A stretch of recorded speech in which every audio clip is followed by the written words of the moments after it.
ایک فلم نکل کر کے آئی جس کا نام جوان رکھا گیا.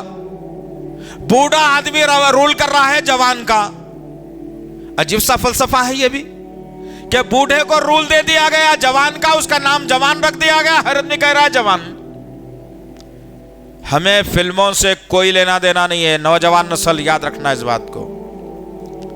فلم ہمارے لیے بخشش کا ذریعہ نہیں، نہ یہ تھیٹر ہمارے لیے بخشش کا ذریعہ ہے. ہمارے لیے بخشش کا ذریعہ محمد صلی اللہ علیہ وسلم کی حیات مبارکہ ہے. ہمارے لیے بخشش کا ذریعہ ہمارے 4 خلفائے راشدین ہیں. ہمارے لیے اپنی بخشش کا ذریعہ گھر میں بوڑھے ماں باپ کی شکل و صورت ہے. اس جوان کے پیچھے لوگ پڑے ہوئے ہیں اور تھیٹروں میں بھاگ رہے ہیں. اللہ کے لیے اپنی حلال کمائی کو حرام میں مت ڈالو.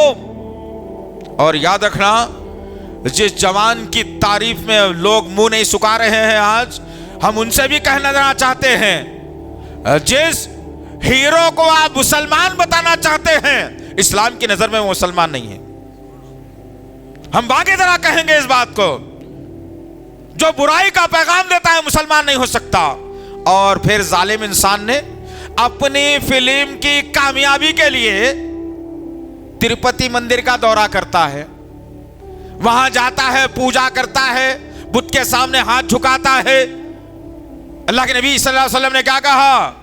تمہارے بدن کے ٹکڑے ٹکڑے کر دیے جائے، تم شرک نہیں کر سکتے. اللہ کے نبی نے واضح طور پر کہا. دیکھنا ہے، غور کرنا ہے، تدبر کرنا ہے. ایسے حرکات سے باز آنا ہے، اس لیے کہ مسلمانوں کو گمراہ کرنے کے کئی طریقے ایجاد کیے جا رہے ہیں. مسلمان بچیوں کو گمراہ کرنے کے لیے کئی طریقے اختیار کیے جا رہے ہیں. مسلم نسل کو کئی ایمان سے ہٹانے کے لیے کئی طریقے اختیار کیے جا رہے ہیں. لہٰذا یہ جوان نہیں ہے، جوان اسلام میں ہے، جوانی اسلام میں ہے. جوان کو دیکھنا چاہتے ہو تو میرے مصعب بن عمیر کو دیکھنا. جوان کو اگر دیکھنا چاہتے ہو حضرت علی کی طاقت کو دیکھنا ہے. جوان کو اگر دیکھنا چاہتے ہو عثمان بن عفان کی خوبصورتی کو دیکھنا. جوان کو اگر دیکھنا چاہتے ہو عبد الرحمن بن عوف رضی اللہ تعالی عنہ کی طاقت کا مقابلہ دیکھنا. جوان کی طاقت اگر دیکھنا چاہتے ہو تو حضرت حمزہ کے دلیرانہ واقعات کو دیکھنا.